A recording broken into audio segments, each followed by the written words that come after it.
সে ফ্রান্সে থেকে আসছে বাংলাদেশে জাস্ট একটা ফুল দোকানদারের সাথে বা ফুল বিক্রেতা মেয়ের সাথে মজার চলে, মানুষকে হাসানোর চলে একটা ছোট্ট একটা জিনিস করছে, সেটা নিয়ে এত নাটক করা তো কিছু নেই ভাই। আল্লাহর রস্তে আমি নোয়াখালীবাসীর পক্ষ থেকে ব্যাকের একখানা অনুরোধ করি, আপনারা একখানা সারা জায়গায় রেহান আপার পাশে দাঁড়ান। হে একখান ছোড়ো ইয়ান করছে, ইয়ান লই ব্যাকে যে নাচানাচি করতেছেন ওনারে তুল কালাম করে উল্টা ফালায়ের ব্যাকে কি করছে মানুষে হাসানোর জন্য। আপনারা চিন্তা করেছেন ক্লাসের মধ্যেও আপনারা অজ্ঞানে হসা আলান ব্যাকের ক্লাসের মধ্যে সেন্সেশনাল ভাবে নিজের অ্যাট্রাকটিভ করার জন্য ব্যাকের হাসানোর ক্ষমতা আপনার আছে। আপনি সবচেয়ে স্মার্টেস্ট হওয়ার জন্য একজনের মনে কষ্ট দেন না, মনে কষ্ট দেননি কম।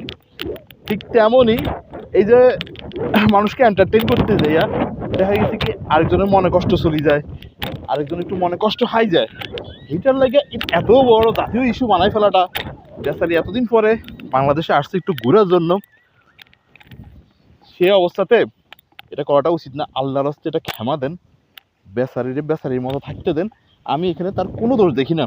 রেহানা আপা, আমরা আপনার ফ্যান প্লাস আপনার এলাকার মানুষ, এলাকার ছোটো ভাই, আমরা আপনার পুরোপুরি সাপোর্ট করি। ঠিক আছে, আপনি আগায় যান, আপনি যত রকমের আগের মতো করে ফানি ভিডিও করবেন, কনফিডেন্স নিয়ে আগের মতো করে করতে থাকেন, আমরা আপনার সাথে আছি।